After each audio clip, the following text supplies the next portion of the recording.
These confused pictures show the British raiding the Sinn Féin office in an attempt to harass those setting up the alternative state. Before British repression, the Dáil and its bureaucracy went underground. But with coercion came a political initiative, the Government of Ireland Act. It was the old Home Rule idea. A parliament in Dublin with important powers reserved to Westminster, and to accommodate the North, another in Belfast. The government wanted a Belfast parliament for the 9 counties of Ulster, where there was the same number of Protestants, shown in orange, and Catholics, shown in green. The Unionists preferred a 6-county state, where Protestants would be the majority.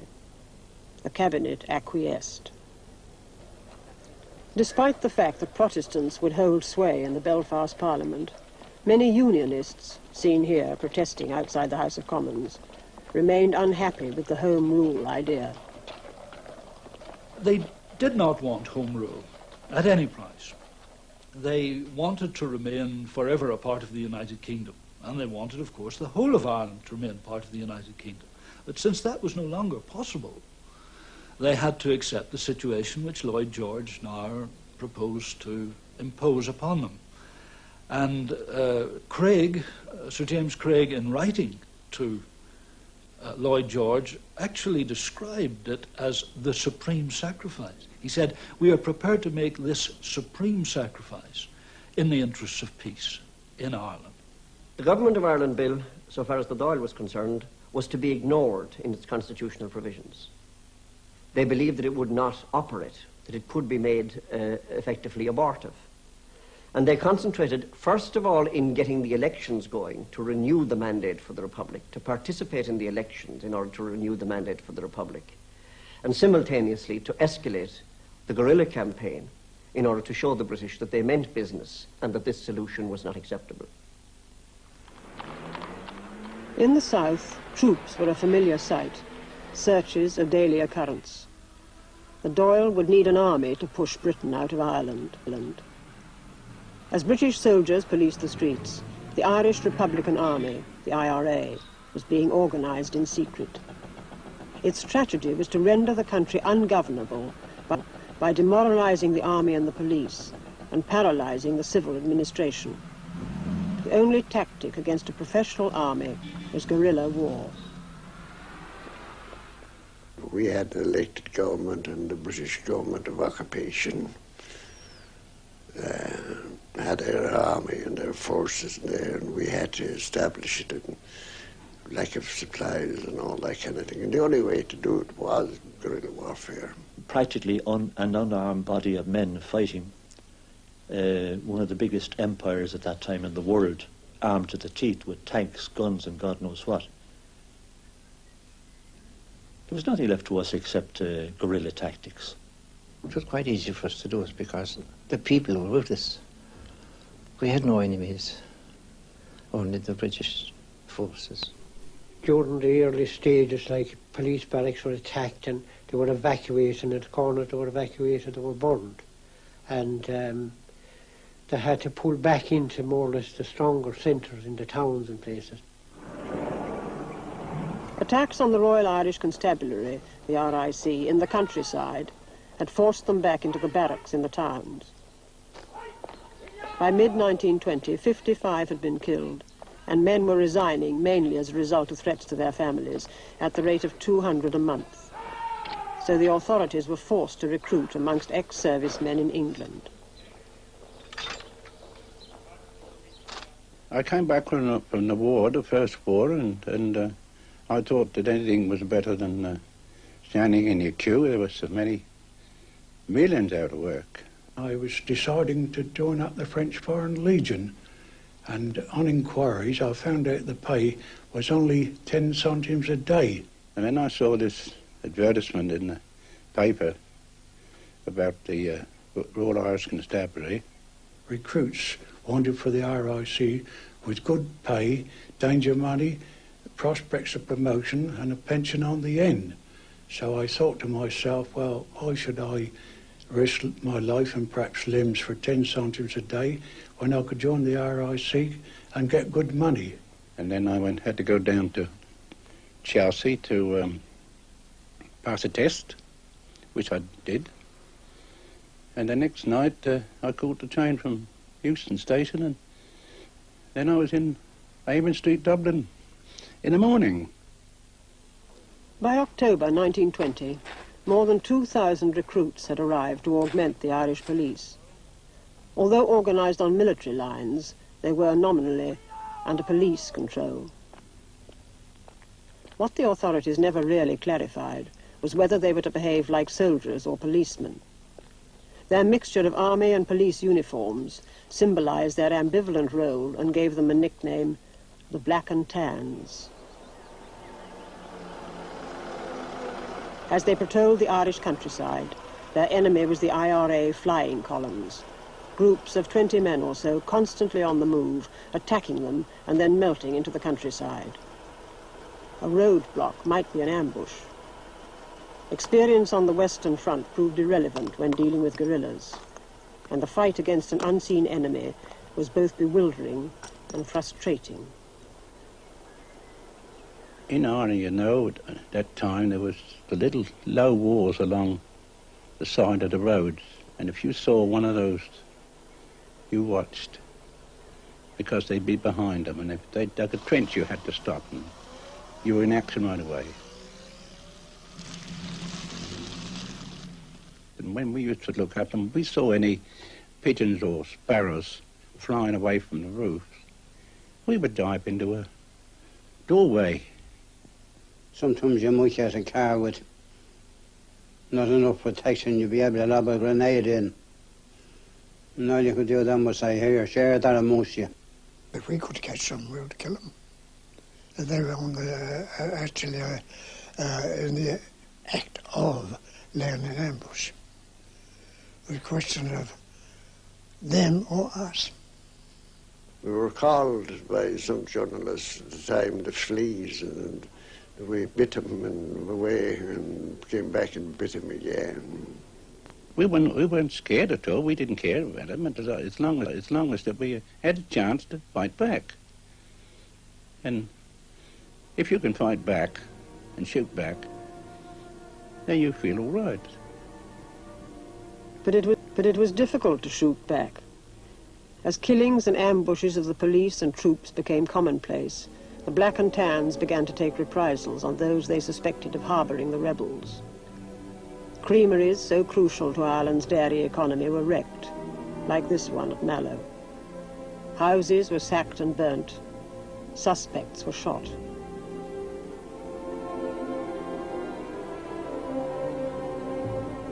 These reprisals convinced the Irish that Britain was unfit to administer Ireland and led them to support the IRA.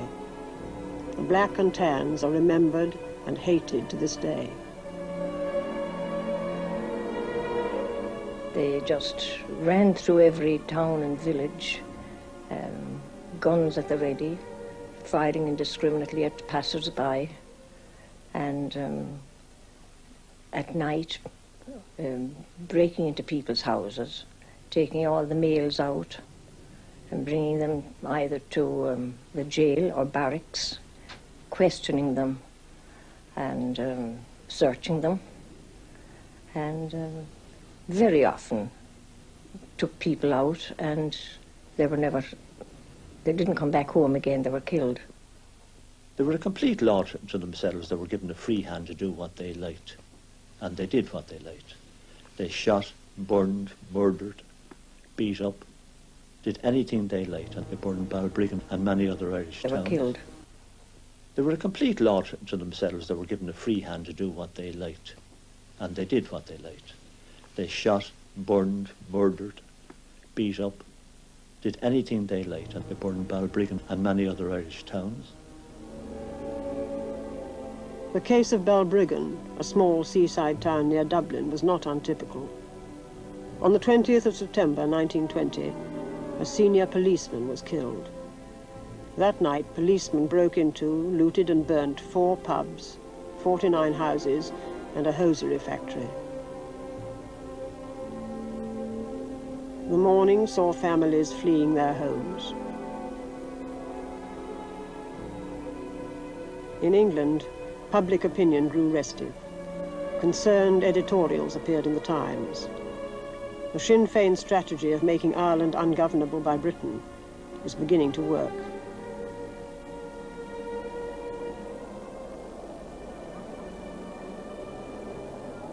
And there was another strategy being employed against the British, the hunger strike.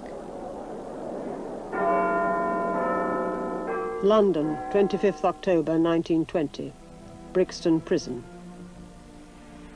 It was so long drawn out. People had no experience of long hunger strikes up to that date. When he passed 40 days, that there was no hope. We were expecting his death from day to day. After 74 days, Terence McSweeney died. He had been the Lord Mayor of Cork and the Commandant of the 1st IRA Cork Brigade.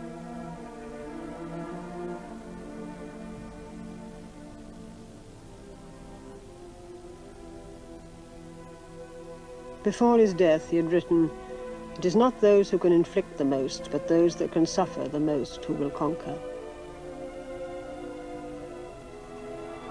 His body was returned to Cork.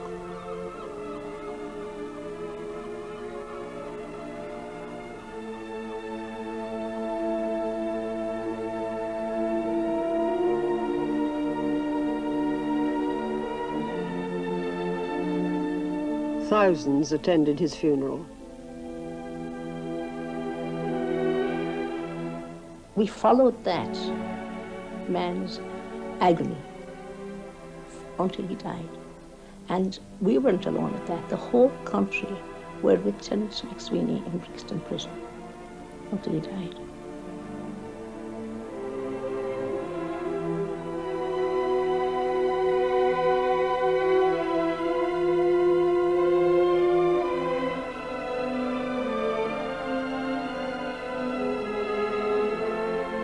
After McSweeney's death, the atmosphere in Ireland was electric. Here, British forces confront Dublin crowds.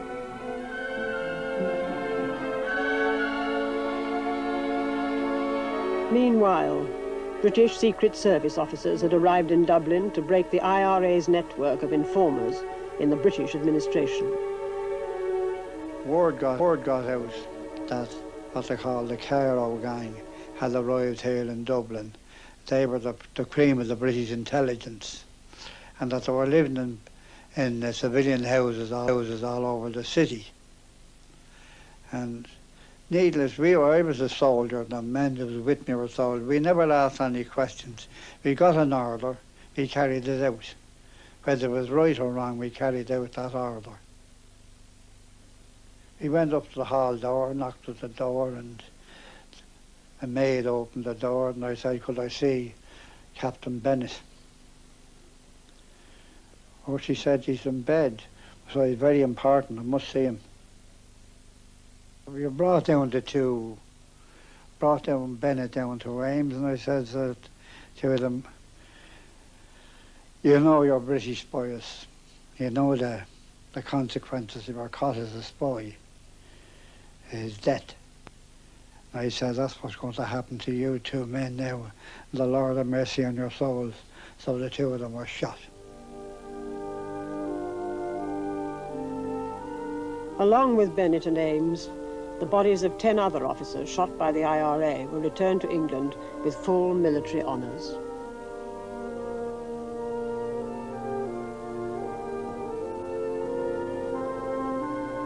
On the Sunday that had seen these shootings, Black and Tans had fired into a crowd at a Gaelic football match in Dublin.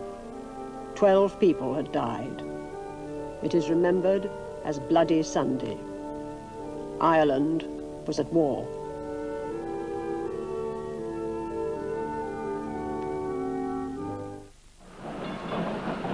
By late 1920, Ireland was fighting an effective guerrilla war. Around Cork, the IRA was particularly strong. In November, 16 members of the security forces were killed in an ambush. There was another a fortnight later. By late 1920, Ireland was fighting an effective guerrilla war. Around Cork, the IRA was particularly strong. In November, 16 members of the security forces were killed in an ambush. There was another a fortnight later. As a small child in my nursery, I woke up to see the flames reflected through the north window on the wall, and I thought it was an aurora borealis, which we had seen the week before, and I called my father. It was between, I suppose, 8 and 9 o'clock at night. And he said, no, he said, it's the damn British burning Cork. I was a fireman in a fire brigade, and I received a call to proceed to Dillon's Cross. And on our way out, we saw the fire in the Grand Parade, part of Patrick Street burning, like, so we couldn't proceed any further. They threw an incendiary into the city hall as a last gasp, and that went up with a terrific crash. We saw that going up because that was lit by gas. And when we turned on the water, all the hoses were all stabbed with paints and rendered them all useless. Black and Tans had gone into Cork, first looting and then burning down part of the city centre. They had prevented firemen from dealing with the blaze.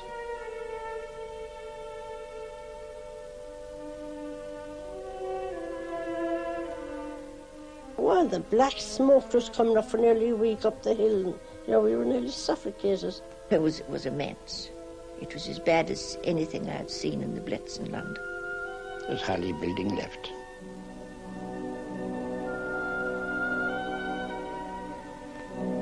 British liberal opinion was outraged by these reprisals. Asquith reflected, "Things are being done in Ireland which would disgrace the blackest annals of the lowest despotisms in Europe."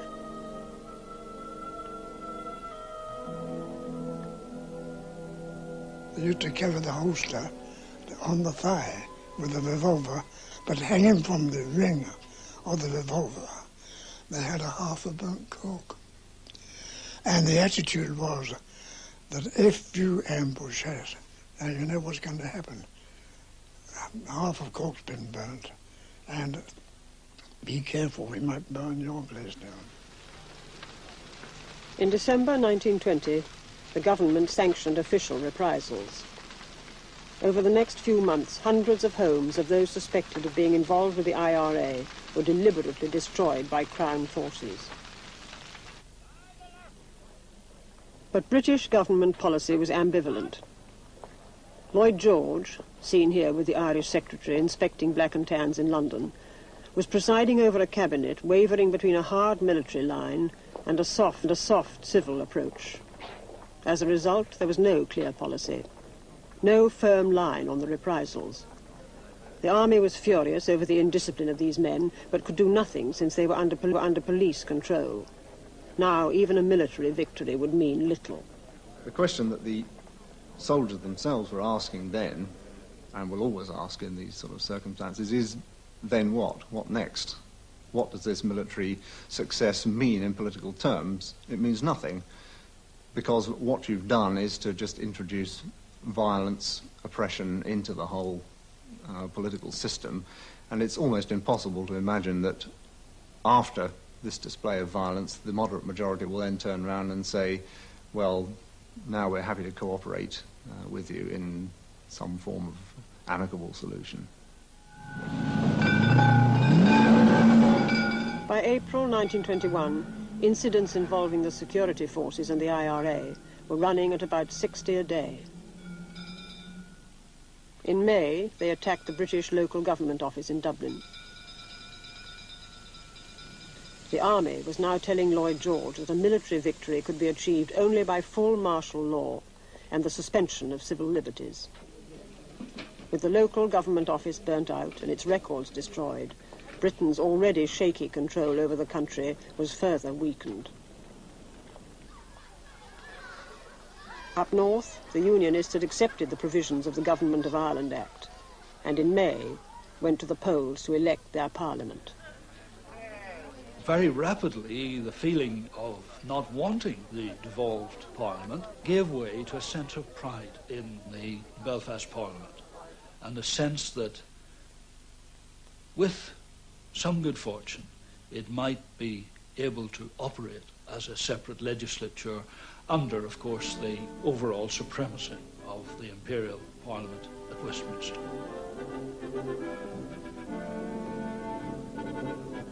In late June, King George V, who had already an active interest in Irish affairs, opened the Belfast Parliament.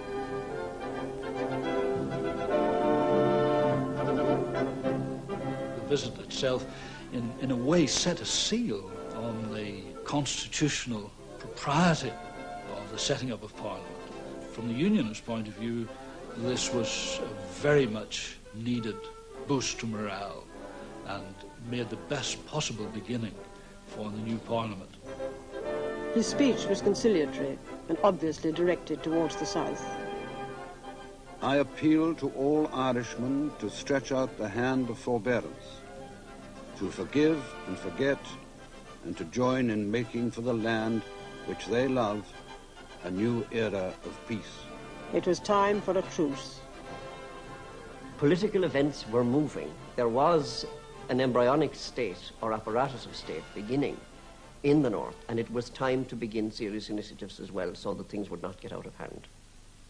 The IRA was showing clear signs of wear, and it's quite possible that had the British pressed on through the summer of 1921, they might have destroyed large parts of the IRA organisation. But this would have required a sort of effort which Lloyd George had by now decided was politically impossible.